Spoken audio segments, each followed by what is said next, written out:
사도신경으로 신앙 고백 함께 하시겠습니다. 나는 전능하신 아버지 하나님 천지의 창조주를 믿습니다. 나는 그의 유일하신 아들 우리 주 예수 그리스도를 믿습니다. 그는 성령으로 잉태되어 동정녀 마리아에게서 나시고 본디오 빌라도에게 고난을 받아 십자가에 못 박혀 죽으시고 장사된 지 사흘 만에 죽은 자 가운데서 다시 살아나셨으며 하늘에 오르시어 전능하신 아버지 하나님 우편에 앉아 계시다가 거기로부터 살아있는 자와 죽은 자를 심판하러 오십니다. 나는 성령을 믿으며 거룩한 공교회와 성도의 교제와 죄를 용서받는 것과 몸의 부활과 영생을 믿습니다. 아멘. 네, 오늘 함께 보실 말씀은 잠언 11장 1절부터 9절까지 말씀입니다. 속이는 저울은 여호와께서 미워하시나 공평한 추는 그가 기뻐하시느니라. 교만이 오면 욕도 오거니와 겸손한 자에게는 지혜가 있느니라. 정직한 자의 성실은 자기를 인도하거니와 사악한 자의 패역은 자기를 망하게 하느니라. 재물은 진노하시는 날에 무익하나 공의는 죽음에서 건지느니라. 완전한 자의 공의는 자기의 길을 곧게 하려니와 악한 자는 자기의 악으로 말미암아 넘어지리라. 정직한 자의 공의는 자기를 건지려니와 사악한 자는 자기의 악에 잡히리라. 악인은 죽을 때 그 소망이 끊어지나니 불의의 소망이 없어지느니라. 의인은 환난에서 구원을 얻으나 악인은 자기의 길로 가느니라. 악인은 입으로 그의 이웃을 망하게 하여도 의인은 그의 지식으로 말미암아 구원을 얻느니라. 아멘. 여러분, 실제적인 무신론자라는 말을 들어보셨습니까? 말로는 하나님을 믿는다고 하면서도 정작 그 사람의 삶을 보면 하나님을 믿는 모습이 보이지 않는 사람들을 가리켜서 실제적인 무신론자라고들 이야기합니다. 즉 믿는다고 말은 하지만 하나님이 계시지 않는 것처럼 사는 사람들을 말해요. 자, 이런 일들이 왜 일어나는 것일까요? 그 이유는 우리 하나님께서 눈에 보이시지 않으시기 때문입니다. 하나님은 영이시기 때문에 우리 눈으로 볼 수 없습니다.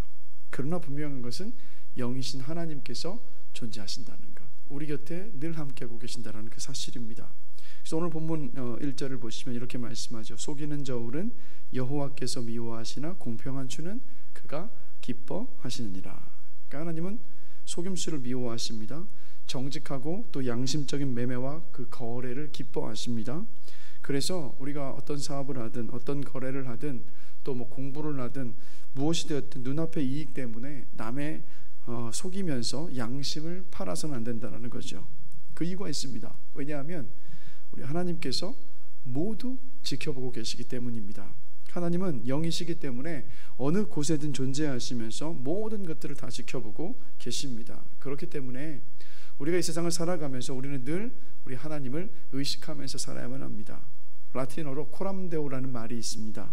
하나님 앞에서라는 뜻이에요. 어떤 일을 하든 누구와 함께 있든 어느 곳을 가든 우리는 하나님 앞에서의 그 믿음으로 사는 사람입니다.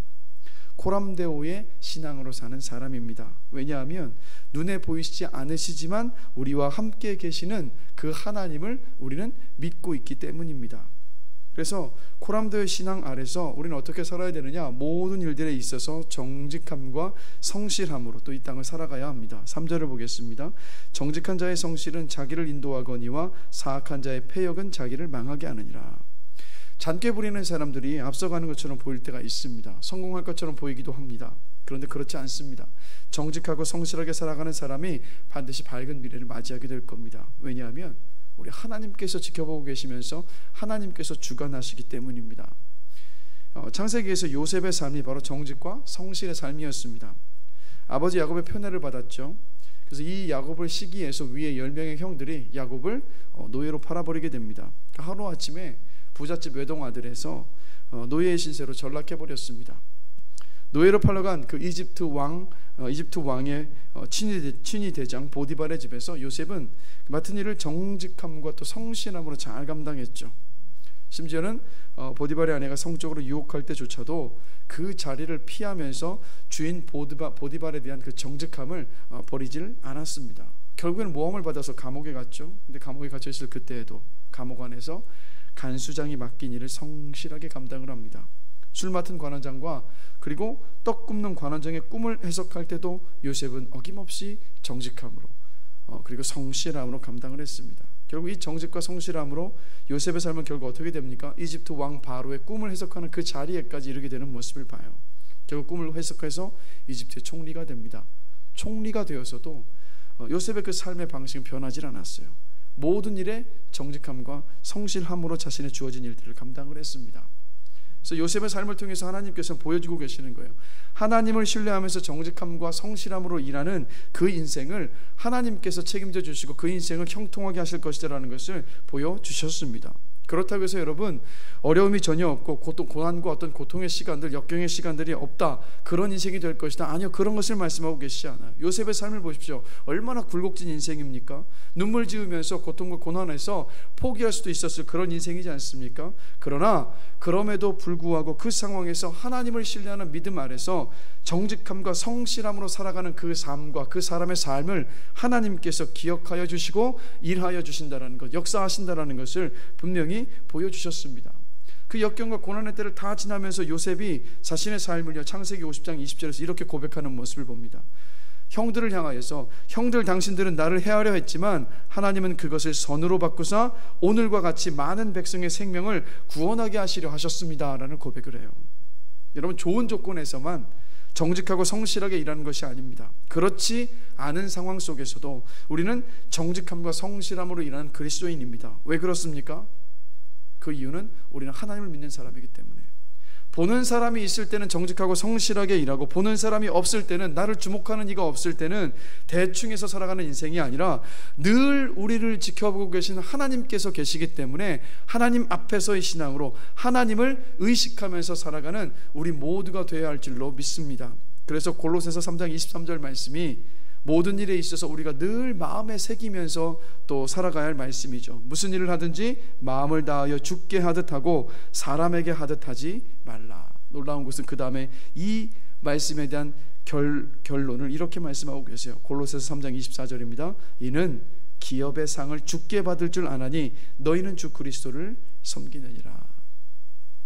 여러분, 때로는요 이 땅에서 많은 어떤 영광을 취하지 못할 그런 순간들이 있을 수도 있을 것입니다. 그러나 기억하십시오. 우리가 하나님 아버지 앞에서의 신앙으로 이 땅을 살아간다면, 그렇다면 주님 앞에 섰을 때 그 상급이 너무나도 클 것입니다. 영원한 때를 맞이했을 때 그 상급이 너무나도 크고 아름다울 것이라는 거예요. 그래서 오늘 하루도 여러분 정직함과 성실함으로 살아가시는 여러분들이 되시기를 주님의 이름으로 간절히 축원합니다. 잠시 기도하겠습니다. 하나님은 눈에 보이시지 않으시는 영이시지만 우리의 모든 것을 보고 계심을 믿습니다. 사람 눈치 보면서 살아가는 삶이 아니라 하나님 눈치만 보면서 살겠습니다. 언제 어디에서든 무슨 일을 하든 어떤 상황에서든 하나님 앞에서의 그 신앙으로 살겠습니다. 정직과 성실함으로 살아가는 우리 삶을 하나님께서 책임져 주시고 영광을 보여주실 것을 믿습니다. 오늘 하루도 정직함과 성실함으로 하나님께서 주신 그 삶을 살겠습니다. 모든 일을 주께 하듯 감당하며 살겠습니다. 오늘 하루의 삶이 하나님의 그 영광을 나타내는 삶이 되도록 인도하여 주시옵소서. 감사합니다. 예수 그리스도의 이름으로 기도드렸습니다. 아멘. 하늘에 계신 우리 아버지, 아버지의 이름을 거룩하게 하시며 아버지의 나라가 오게 하시며 아버지의 뜻이 하늘에서와 같이 땅에서도 이루어지게 하소서. 오늘 우리에게 일용할 양식을 주시고 우리가 우리에게 잘못한 사람을 용서하여 준 것 같이 우리 죄를 용서하여 주시고 우리를 시험에 빠지지 않게 하시고 악에서 구하소서. 나라와 권능과 영광이 영원히 아버지의 것입니다. 아멘.